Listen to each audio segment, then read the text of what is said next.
कि जो पशु हैं वो हमारे से अच्छे हैं फिर तो, और फिर आदमी को दिमाग क्यों दिया जब वो तकनीक बनानी नहीं चाहिए उसने। देखो, हर जीव को दिमाग एक ही काम के लिए दिया गया है, उसको दिमाग दिया है सर्वाइवल के लिए, और जो उसने सीखा अगली पीढ़ी को पास ऑन करने के लिए। मतलब अपना एक ही पर्पज है, जो पाया है वो अगली पीढ़ी को देना, उसको बेहतर बना के देना, मतलब, और प्रकृति के नियमों का पालन करते हुए देना। ये अपने आने का एक पर्पज है। जाना तो कन्फर्म है। आदमी हो या कोई भी जीव हो, कोई भी जीव है, उसमें पेड़ भी आ गया, उसमें पशु भी आ गया, और उसमें इंसान भी आ गया, कुछ भी है, वो उसकी एक मूल मतलब इंस्टिंक्ट है अंदर से, जो हर किसी में है, वो है अमर होने की। हर कोई, मतलब कोई भी मरना नहीं चाहता है बेसिकली ना, तो वो जिंदा रह नहीं सकता। उसे मालूम है कि मैं नश्वर हूं, तो उसका शरीर जब छोड़ना होता है, किसी भी जानवर को शरीर छोड़ने से पहले मालूम पड़ जाता है कि मेरा शरीर अब मैं छोड़ने वाला हूं। पेड़ को भी मालूम होता है कि अब मेरा समय पूरा हो गया है। आदमी को भी लगभग मरने से पहले मालूम हो जाता है। वो अपने आसपास लोगों से इस तरीके से बात करने लग जाता है जैसे कि वो अपनी फाइनल जाने की तैयारी कर रहा है, अगर उसको कोई इंजेक्शन ना लग रहा हो तो, ठीक है ना। उसको मौका नहीं मिलता, उनको अपनी वसीयत पहले ही बना लेनी चाहिए, बाकी वो अपनी बनवा के रख लो। लेकिन बात यह है कि जो आदमी है, अब जब ये मरना तय है, तो वो अमर होने के लिए फिर वो एक रास्ता निकालता है, और वो हर कोई निकालता है। ऐसे थोड़ी आदमी के पास दिमाग है, बीज के पास, उसके पास भी दिमाग है, पेड़ के पास भी, फिर तो किसी जानवर के पास भी। वो अमर रहने के लिए बीज का निर्माण करता है। जब तक उससे जिया जाए तब तक वो जिंदा रहने की कोशिश करता है। वो जीता है, मतलब वो, मतलब पेड़ है, पानी नहीं मिल रहा है तो कोई बैक्टीरिया को बोलेगा नीचे से पानी लेके दे मुझे, कोई और पानी नजदीक में किसी दूसरी खाड़ में उधर है तो उसकी जड़ें उस तरफ चल पड़ेंगी। पेड़ की जड़ें नीचे ही नीचे जिधर पानी होता है उस तरफ चलने लग जाती हैं।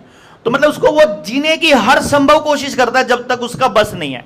फिर वो बीज बना देता है, वो बीज के रूप में उसका जो डीएनए है वो ट्रांसफर होकर के फिर वो बीज जिंदा रहता है। तो वो फिर आराम से शांत हो जाता है कि अब मेरा बीज सुरक्षित है। आप देखोगे शांति से कौन आदमी मरता है, जिसको ये मालूम है कि मेरा बीज सुरक्षित है ना। अपने बच्चे, अपनी औलाद, और अगर किसी का पोता पोती हो रहे तो देखो दादी के कहती पावेगी पोते का ब्याह और देख लूं, क्योंकि उसने अगला बीज चाहिए कि मेरे ही और बीज कहीं तैयार हो गए। समझ गए ना। बेसिकली उसका जो मूल भाव है वो ये है कि मैं अब सुरक्षित हूं, अभी कम से कम इतना अमर तो मैं हो गया, और इसके बाद इसकी संतानें हैं वो अमर। तो वो मूल एक पॉइंट है। अब वो अमर होने के लिए, जैसे आदमी के पास जो दिमाग था वो कम्युनिकेट करने के लिए इस्तेमाल किया उसने, और हर एक जीव के पास दिमाग है और वो कम्युनिकेट करता है। हर एक जीव, जितने भी जीव हैं, मतलब चींटियां भी, मधुमक्खियां भी, भैंस भी, कुत्ता भी, सूअर भी, सब कम्युनिकेट करते हैं, आपस में भी करते हैं, जैसे हम लोग अपने फैमिली में भी करते हैं और बाहर की फैमिली से भी करते हैं। तो ऐसे ही वो लोग अपनी फैमिली में भी और बाहर भी सब जगह कम्युनिकेट करते हैं। अब जब वो कम्युनिकेट करते हैं तो वो उस वस्तु को एज इट इज वो बता पाते हैं, सत्य को, न्यू का न्यू, जो उनको नॉलेज मिला है वो पास ऑन कर देते हैं। उनको बहुत ज्यादा बोलने की आवाजों की जरूरत नहीं पड़ती है। व्यक्ति ने अपने भाव बताने के लिए जब से शब्दों का इस्तेमाल करना शुरू किया, तब उसने अपनी भाव, जो उसने समझा उस बात को, उसने वो उसमें बीच में घुसाना स्टार्ट कर दिया। समझे ना। आदमी ने जो समझा, जैसे मैंने बताया था, कल भी अपन ने एक्सरसाइज करी थी ना, उसमें क्या था कि शब्द जैसे ही इंक्लूड हुए, अगर मैं आपको लिखने को देता तो शायद लिख आप ज्यादा बेटर पाते। बोलने में गड़बड़ हुई क्योंकि सुनने में गड़बड़ हो जाती है, पढ़ने में गड़बड़ नहीं होएगी क्योंकि वो शब्द पूरे के पूरे न्यू के न्यू लिखे हुए हैं। तो बोलने में जब गड़बड़ हुई तो सुनने में गड़बड़ हुई, सुनने में गड़बड़ हुई तो समझने में गड़बड़ हुई, समझने में गड़बड़ हुई तो उसने फिर अपना दिमाग बीच में घुसा दिया। इसीलिए वो कहां तो शादी की साइकिल की बात आ रही थी, कहां बात आ गई इतना लोन चाहिए, लोन नहीं मिलेगा यहां से। मतलब वो बात का कुछ और ही बन गया ना। अपन ने वो एक्सरसाइज करी तो सबको मालूम है। तो वो जो नॉलेज का जो ट्रांसफर हुआ आगे, वो एक्चुअली कहीं करप्ट हो गया बीच में, वो नॉलेज था। और वो करप्शन जब आया दिमाग में, तो वो जो करप्ट दिमाग थे, उन करप्ट दिमागों ने अपने आप को अमर रखने के और रास्ते ढूंढने शुरू किए। वो मतलब ये जो क्लोनिंग है, ये जो क्लोन टेक्नोलॉजी है, मेटावर्स है, ये जो मतलब ये मेमोरी न्यूरालिंक है जो एलन मस्क का, ये अमर होने का ही बेसिक उनका पर्पस है, कंट्रोल का। वो सोचते हैं कि ऐसा कंट्रोल करके हम अमर हो जाएंगे। वो इतने सारे लोगों में एक आदमी जो है, उस टाइम पे देखा होता कि एक आदमी मतलब कई कई स्त्रियों को पत्नी के रूप में भी रखता होता था। वो मतलब अपना बीज हर जगह छोड़ते रहना चाहता था। अल्टीमेटली उसका ये पर्पस था। वो ऐसा सोचता है कि मेरा जीवन में आने का यही पर्पस है, जो जैसे समझ में आता वैसा करता है। लेकिन आदमी ने तकनीक बनाई बेसिकली, कोई भी तकनीक है ना, आदमी ने अपने लिए बनाई है तब तक उसका कोई बहुत ज्यादा नुकसान नहीं हुआ। जैसे कि किसी भारी चीज को उठाना है और उसे उठाने के लिए आपने लीवर का इस्तेमाल कर लिया, नीचे कुछ रख के डंडे का उसका, तो वो भी मशीन है, वो सिंपल मशीन है, सबसे सिंपल। तो जब आपने उसका इस्तेमाल किया तो आपने अपना काम आसान कर लिया। भारी चीज को लेके जाने के लिए आपने गोल लट्ठों का इस्तेमाल कर लिया, उसके नीचे रखकर भारी चीज भी मूव करा दी। ऐसे ही करके आपने तकनीक अपने इस्तेमाल के लिए जब तक इस्तेमाल की तब तक वो गलत नहीं थी। बट जब आपने उस तकनीक का व्यापारीकरण करना स्टार्ट कर दिया, जब आपने उसको बेचना शुरू कर दिया, तो आपके लिए उसको नए वर्जन बनाने शुरू किए, वहां गड़बड़ हुई। फिर तकनीक धीरे धीरे तकनीक को बेचना शुरू किया, तो उस तकनीक का कंट्रोल करने की कोशिश की। वो कंट्रोल करने के चक्कर में वो आदमी ने फिर ऐसी तकनीक बनाई कि वो उसी के कंट्रोल में रहे। और फिर अब ऐसी तकनीक लाने की कोशिश कर रहा है कि इस तकनीक के सहारे मैं आदमी को भी कंट्रोल कर लूं और बाकी चीजों को भी कर लूं। वो तब तकनीक को इतना ज्यादा आगे लेके जाता जा रहा है कि वो ये भूल रहा है कि तेरा आने का पर्पस क्या था।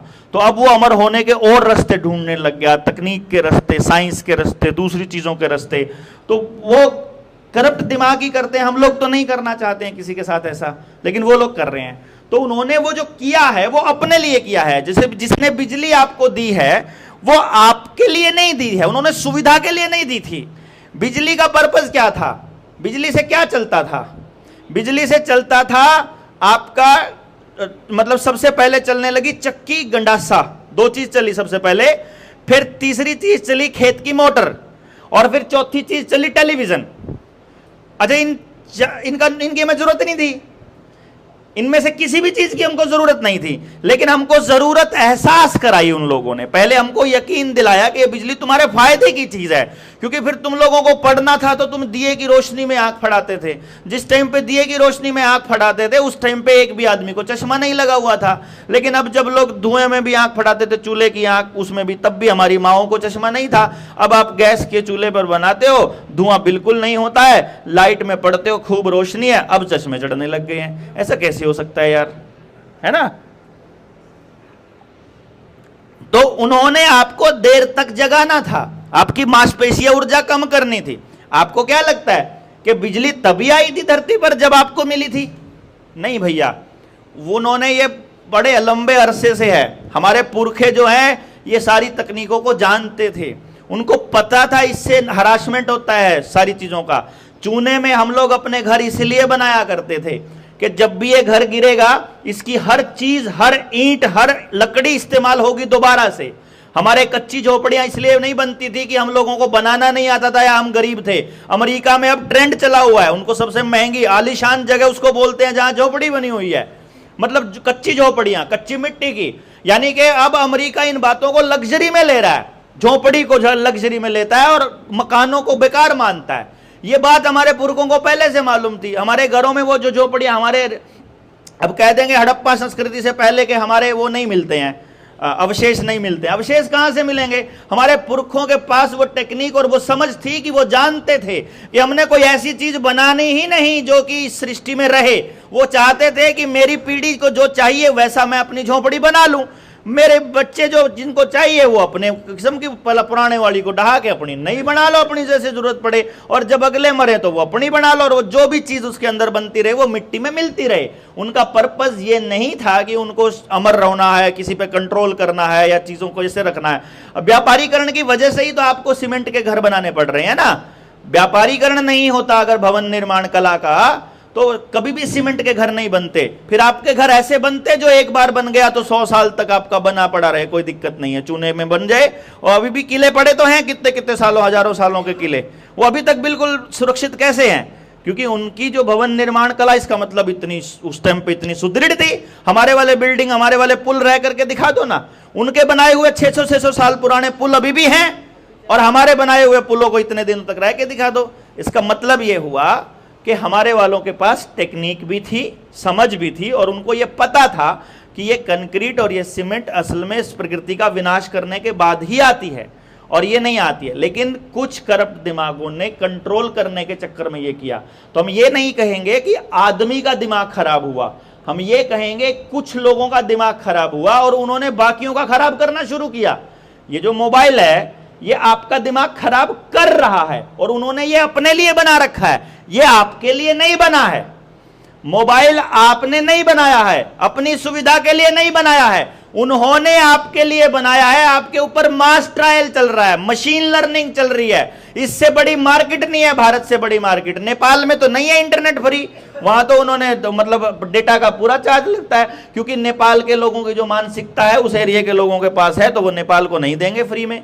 यहाँ के लोगों पे मास ट्रायल हो ही रहा है, यहाँ वालों को फ्री दे दो। मास ट्रायल का हिस्सा हो आप लोग बेसिकली तो, और उनके मास ट्रायल का हिस्सा हो तो ये जो मोबाइल है ये असल में उनका हथियार है, जो आपको स्टडी करने के लिए आपके हाथ में पकड़ाया हुआ है, और आप इसको तकनीक मानते हो। ये तकनीक नहीं है, ये हथियार है उनका बेसिकली।